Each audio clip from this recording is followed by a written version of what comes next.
Terus memulai dengan beberapa pengertian dasar ya, supaya paham ya.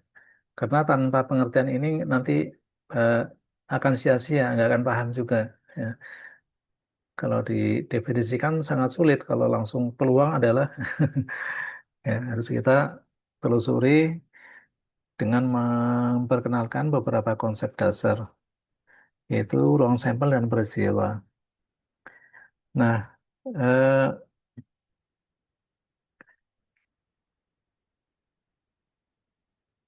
kita tentu sering mengenal istilah eksperimen, ya. Jadi eksperimen itu kita laksanakan tujuannya satu, yaitu memperoleh hasil atau outcome. Itu hasilnya bagaimana, gitu kan. Kemudian ada istilah eksperimen random, yaitu eksperimen yang dapat dilakukan berkali-kali pada kondisi yang sama dan hasilnya tidak dapat ditentukan secara pasti sebelum eksperimen selesai. Jadi ini pengertian eksperimen random. Misalnya kelak kalau kita melakukan eksperimen di lapangan, maka itu harus bisa dilakukan dalam kondisi yang sama, bisa diulang-ulang ya. Namun hasilnya tidak pasti, ya, tidak pasti. Ya, jadi dengan demikian eksperimen random itu eh, mengandung ketidakpastian. Karena hasilnya tidak dapat kita eh, ketahui sebelum selesainya eksperimen. Ya, berbeda misalnya eksperimen menjatuhkan batu dari ketinggian tertentu itu jelas ya hasilnya jelas jatuh ke bumi gitu. Itu bukan eksperimen random. Jadi eksperimen di sini adalah eksperimen random yaitu yang hasilnya tidak dapat diketahui secara pasti. Namun walaupun tidak dapat diketahui secara pasti, kadang-kadang kita bisa mengetahui semua hasil yang mungkin.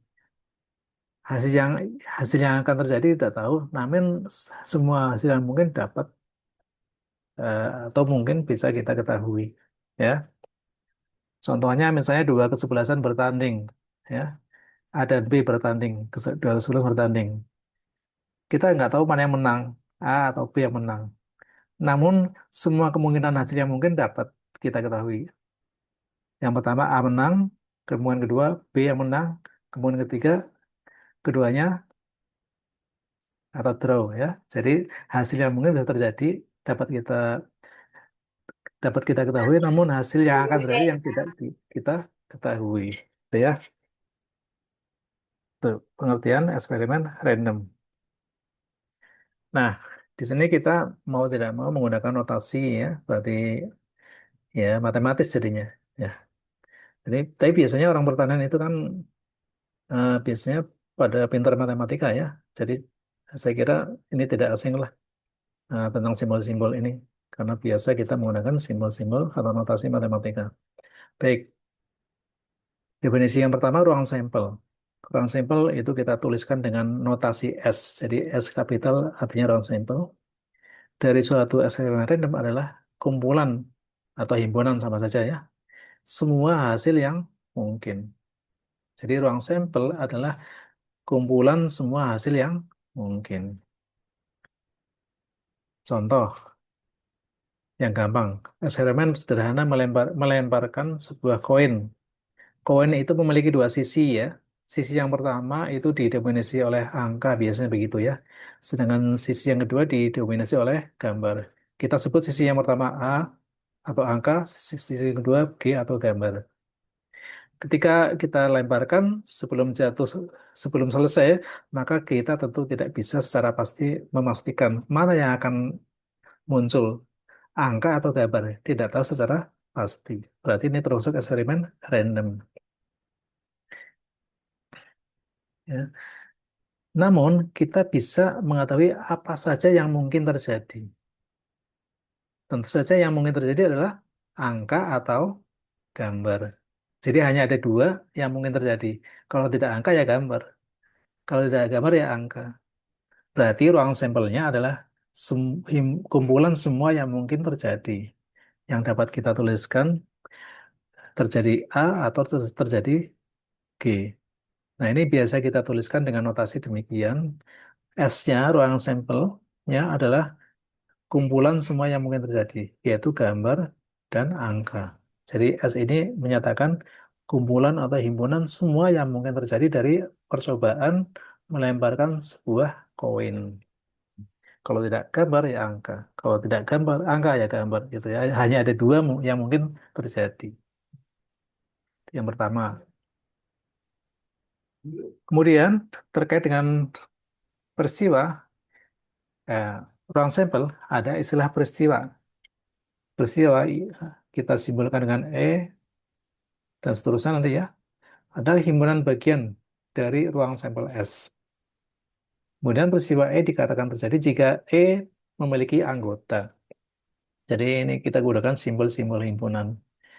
Nah, nanti peristiwa peristiwa kita simbolkan dengan abjad kapital A, B, C, D, dan seterusnya. Kita lihat contohnya. Mau definisi dulu ya.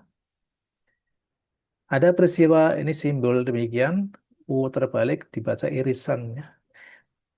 Peristiwa E irisan F artinya peristiwa E dan F terjadi. Dan itu mengandung arti kedua-duanya. E terjadi dan F juga terjadi. Peristiwa E pangkat C ini dibaca E komplement ya atau bukan E adalah peristiwa tidak terjadinya E. Yang ketiga peristiwa E ini U dibaca union atau gabungan. E union F atau gabungan F adalah peristiwa terjadinya E atau F. Nah, kata atau di sini mengandung arti bisa kedua-duanya, bisa juga salah satu. Ya, bisa kedua-duanya, bisa salah satu. Sedangkan kalau dan itu harus kedua-duanya terjadi. Kemudian ini U yang roboh ya, ini dibaca bagian E bagian F. Ya, jadi menyatakan bahwa peristiwa E adalah bagian dari peristiwa F. Ya. Nah, kemudian ada eh, beberapa pengertian di sini. Dua peristiwa E dan F dikatakan saling asing jika E dan F terjadi bersama, tidak mungkin terjadi bersama-sama. Ini artinya begitu ya. E dan E irisan F himpunan kosong. Ya, jadi tidak pernah E dan F itu terjadi bersama-sama. Himpunan kosong artinya tidak memiliki anggota. Kalau E irisan F sama dengan kosong, berarti peristiwa E dan peristiwa F tidak mungkin terjadi bersama-sama. Ya, baik kita gambarkan di sini. Yang pertama, yang A ini, yang hijau, ini adalah peristiwa A Yunan B. A terjadi atau B terjadi. Jadi yang hijau itu bisa A saja, bisa B saja, bisa kedua-duanya. Yang gambar B, yang hijau ini merupakan irisan antara A dan B. Irisan. Ini maknanya yang hijau ini adalah A dan B terjadi. Jadi kedua-duanya A dan B terjadi. Kalau yang putih sebelah kiri ya hanya A saja ya. Atau yang B sebelah kanan hanya B saja. Tapi yang hijau ini A dan B terjadi. Ini contoh peristiwa A di dalam peristiwa B. Jadi peristiwa A itu merupakan bagian dari peristiwa B. Kemudian contoh yang sebelah kanan, ini ruang sampelnya S, A-nya yang putih, maka yang bukan A adalah selain A, yang di luar A, tapi masih di dalam S ya. A komplement adalah selain A. Artinya peristiwa A tidak terjadi. Ada suatu peristiwa yang hanya memiliki satu anggota yang dinamakan dengan peristiwa elementer. Ya, peristiwa elementer adalah peristiwa yang memiliki tepat satu anggota. Contoh, suatu eksperimen random melontarkan dua mata uang logam atau dua koin satu kali. Jadi dua koin dilemparkan satu kali, kemudian kita amati sisi apa saja yang akan terjadi. Nah, kalau dua koin dilontarkan satu kali, maka eh, yang akan terjadi ya mungkin kedua-duanya angka, mungkin kedua-duanya gambar, atau mungkin yang pertama angka, kedua gambar, atau mungkin yang pertama gambar, kedua angka. Sehingga ruang sampelnya itu adalah demikian. Ini kumpulan peristiwa yang mungkin terjadi, angka-angka, angka gambar, gambar angka, atau gambar gambar. Tidak ada yang lain selain ini ya. Ini seluruhnya sudah kita cantumkan di sini. Nah, misalkan kita berikan contoh, peristiwa terjadi di sisi angka tepat satu kali. Berarti kita cari di S, di mana sisi A itu terjadi satu kali, yaitu yaitu peristiwa AG dan GA. Sehingga E adalah peristiwa yang merupakan kumpulan dari peristiwa AG GA. Jadi peristiwa sisi A terjadi tepat satu kali. Berarti E-nya sama dengan AG GA. Nah, di sini E-nya selalu bagian dari S. Kita cari di S yang A-nya terjadi hanya satu kali. Contoh yang lain, misalkan peristiwa F, peristiwa terjadinya sisi gambar setidaknya satu kali. Setidaknya tidak satu kali. Bisa satu kali, bisa dua kali. Berarti F-nya adalah eh, peristiwa G-nya minimal sekali, setidaknya satu kali. Berarti AG termasuk, GA termasuk, dan GG. Ya, ada AA tidak termasuk. Ya. Ya, ini contoh peristiwa, ya, yaitu bagian dari ruang sampel. Ini masih lanjutan. Peristiwa E dan F artinya peristiwa terjadinya sisi angka sebanyak satu kali dan gambar satu kali. Jadi di atas tadi eh, E dan F sudah kita definisikan. Berarti yaitu peristiwa terjadinya AG dan GA. Kemudian peristiwa E komplement berarti menyatakan tidak terjadinya peristiwa E. Berarti eh, dapat kita nyatakan dalam bentuk selain E yaitu GGAA. Ya. Tadi E itu kan AG GA, berarti komplemennya yang bukan E adalah GGAA. Peristiwa elementernya ya ini. Ini kan se- setiap pasangan ini satu peristiwa elementer. Nah, koin pertama A, kedua A. Pertama A, kedua G. Koin pertama G, kedua A. Kedua koin si gambar itu ya. Ini contoh yang lain. Sebuah dadu dilontarkan satu kali. Kemudian yang diamati banyaknya spot sisi yang menghadap ke atas. Ya, dadu itu ada 6 sisi ya. Masing-masing spotnya itu jumlahnya 1 sampai 6. Nah, ruang sampelnya tentu adalah banyaknya spot tadi yang dapat kita tuliskan 1, 2, 3, 4, 5, 6. Jadi kalau kita lontarkan sebuah dadu, maka eh, di antara kita tidak tahu apa yang akan muncul ya. Namun kita bisa mengetahui apa saja yang mungkin muncul, apa saja yang mungkin muncul.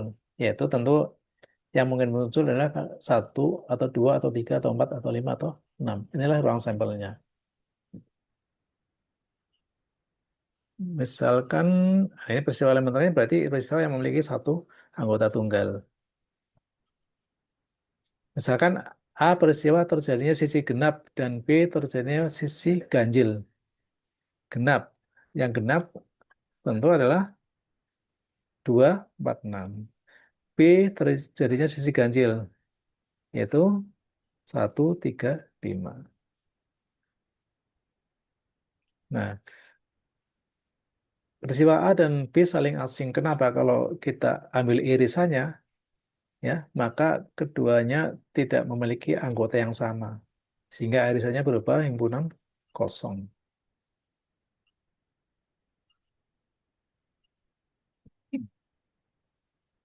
Baik, ini contoh berikutnya. Satu koin dilontarkan eh, berapa kali nih ketutupan nih.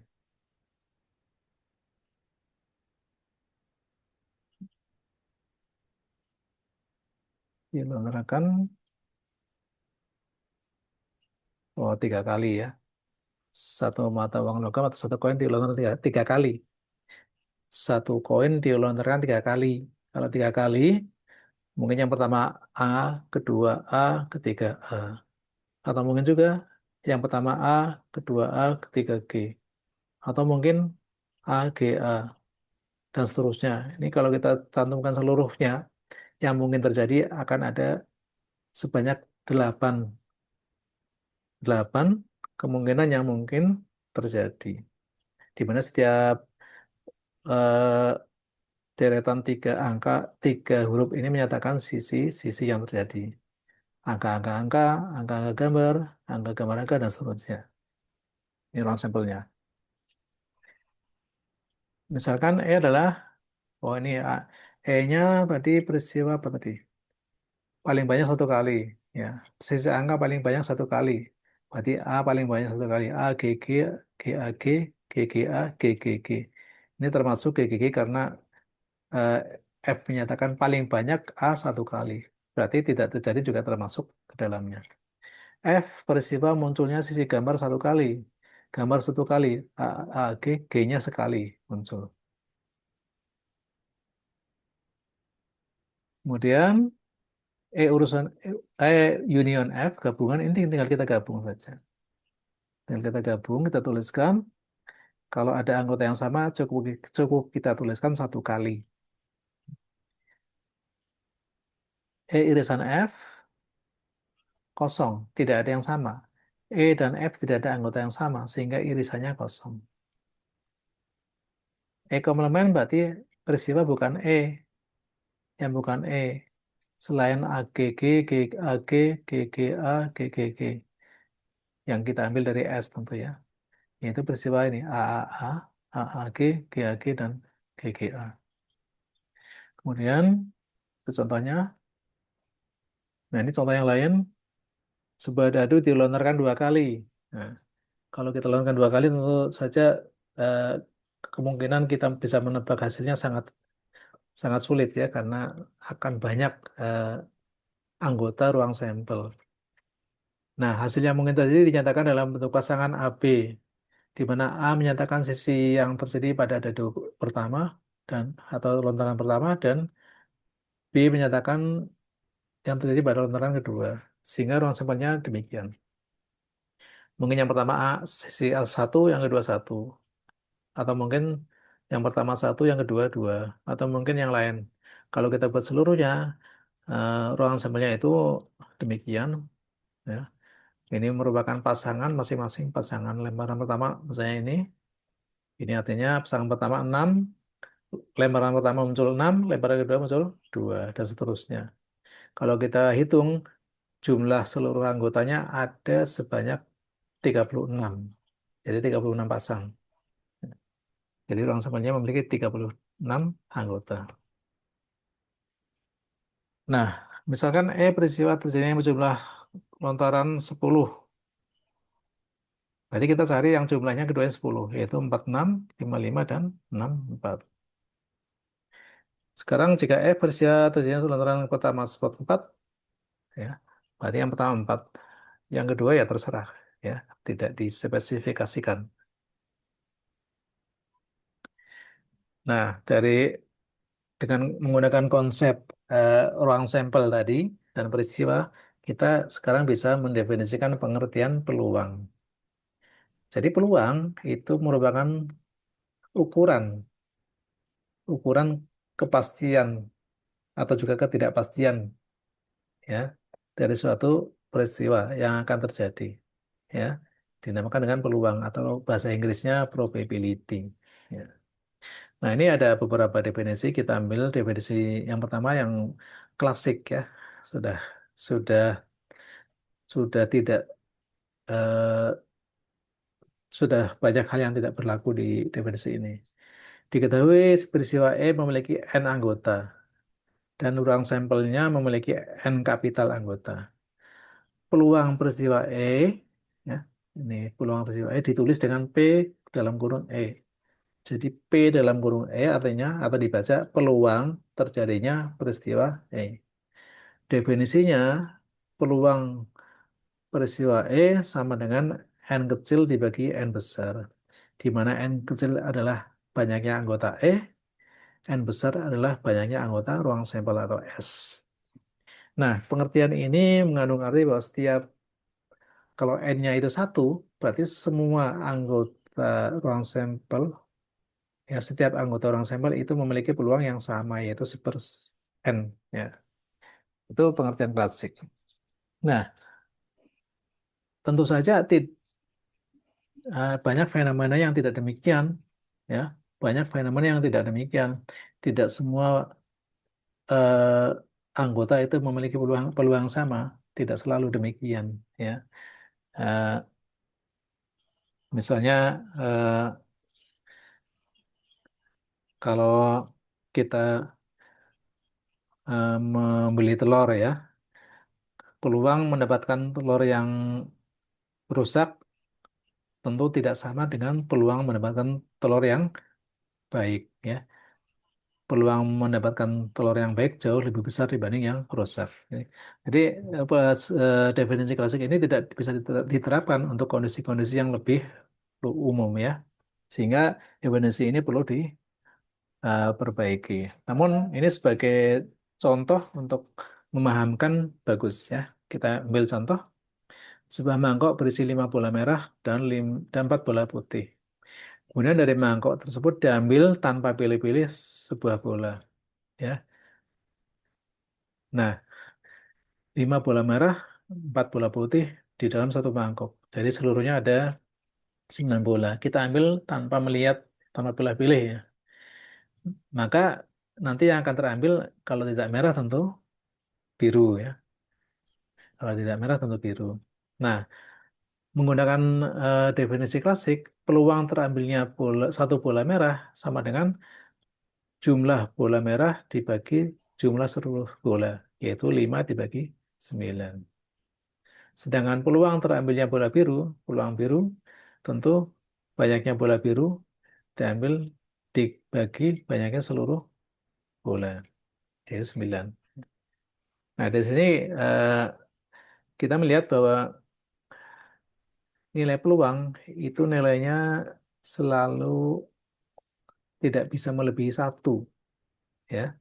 Jadi 5/4 itu lebih kecil dari satu. 5/9 ya. 4/9 juga lebih kecil dari satu. Yang kedua, nilainya selalu tidak pernah negatif, ya. Ini kan semua bilangan positif ya, tidak pernah negatif. Ya, ini merupakan ciri-ciri dari peluang. Ya. Nah, definisi modern dari peluang itu begini. Ini kita tampilkan seluruhnya ya. Diketahui ruang sampel S. Kemudian setiap peristiwa E dikaitkan dengan bilangan. Bilangan itu kita tulis dengan PE. Jadi PE itu bilangan yang terkait dengan E. Dengan sifat-sifat demikian. Bilangan PE itu nilainya antara 0 dan 1. Boleh 0, boleh 1 berarti ya. Lebih kecil sama dengan. Jadi PE-nya nilainya itu antara 0 sampai dengan 1. Kemudian bilangan PS itu nilainya 1. Kemudian peluang E1, unit 2, dan seterusnya, sedangkan peluang PE1 tambah PE2 dan seterusnya. Nah, P yang memiliki sifat demikian itu dinamakan peluang. Ya. Kemudian PE dinamakan peluang terjadinya peristiwa E. Nah, kita lihat dulu sifat yang pertama, ini sudah kita lihat di contoh sebelumnya, bahwa nilai peluang itu tidak pernah negatif. Sifat yang pertama.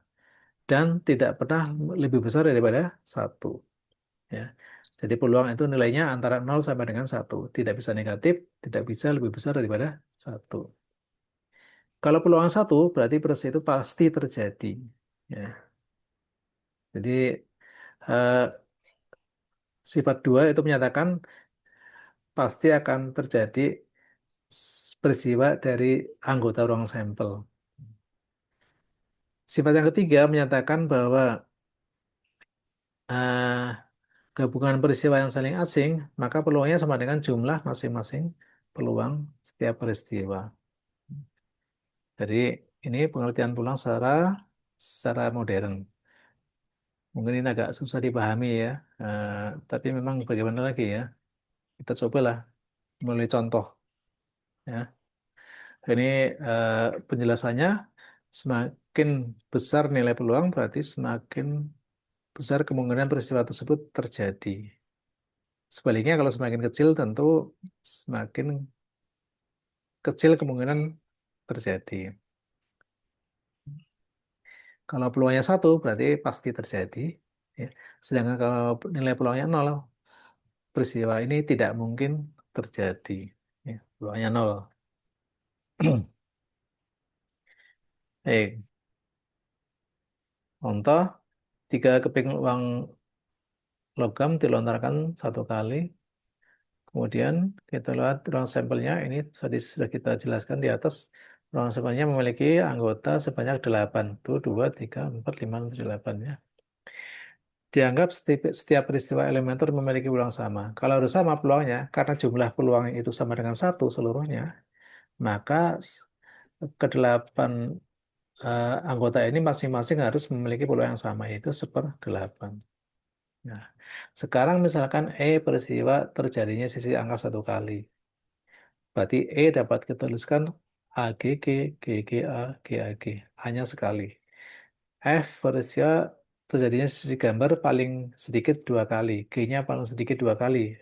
Berarti G dua kali dan tiga kali. Jadi anggota dari F adalah GGG, GGA, GAG, AGG.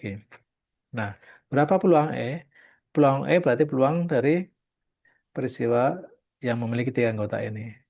Sama dengan jumlah dari masing-masing peluang peristiwa elementer. Nah, masing-masing tadi 1/8 ya.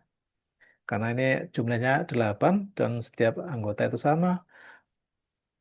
Nah, berarti eh, anggotanya masing-masing 1/8. Sehingga kalau kita jumlahkan 3/8. Baik, ini sifat peluang. Peluang E komplement sama dengan 1 min PE. Sifat yang kedua, PA union B sama dengan PA ditambah PB min PAB. Dan seterusnya ini ada beberapa contoh, mungkin bisa kita atau Anda baca kembali nanti di bahan ajarnya ya. Ini ternyata Zoom-nya tidak disediakan, jadi kita hanya memiliki sisa waktu 9 menit ya.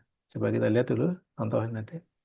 Sebuah mangkok berisi 10 kelereng merah, 30 kelereng putih, dan 25 kelereng biru, dan 15 kelereng orange. Diambil satu kelereng. Berapa peluang terambilnya kelereng putih? Peluang terambil kelereng orange atau merah? Peluang terambilnya bukan biru. D. Merah, putih, atau biru. Bukan merah dan bukan biru. Nah, ini dapat kita kerjakan dengan menggunakan sifat peluang di atas. Kita simbolkan M peluang A kelereng merah, B putih, B biru, O orange. Ya. Bayangin seluruh kelereng kita jumlahkan tadi merah tambah biru, putih tambah biru tambah orange. Semuanya ada 80. Sehingga peluang terambil terambilnya kelereng putih sama dengan banyaknya kelereng putih yaitu 30 dibagi seluruh kelereng 80. Ini. Peluang oranye atau merah berarti banyaknya orange ditambah banyaknya merah per 80 dibagi seluruh kelereng. Hasilnya 0,3125. Peluang bukan biru menggunakan teorema di atas sama dengan 1 dikurang peluang biru. Biru ada 25, berarti 1 dikurang 25 dibagi, ini salah ya, ini 80 harusnya ya, salah ketik ya. Peluang merah atau putih atau biru. Berarti kita jumlahkan merahnya 10, putihnya 30, birunya 25 dibagi seluruh kelereng ada 80. Hasilnya sekian. Ya, saya kira eh, ini kebetulan eh, masih cukup waktunya ya. Sehingga eh, dengan memahami peluang ini nanti kita bisa melanjutkan ke materi-materi selanjutnya. Karena materi selanjutnya itu sangat didasarkan pada eh, pengertian atau pemahaman tentang peluang. Ya. Baik, ini masih ada 5 menit ya. Barangkali eh, ada yang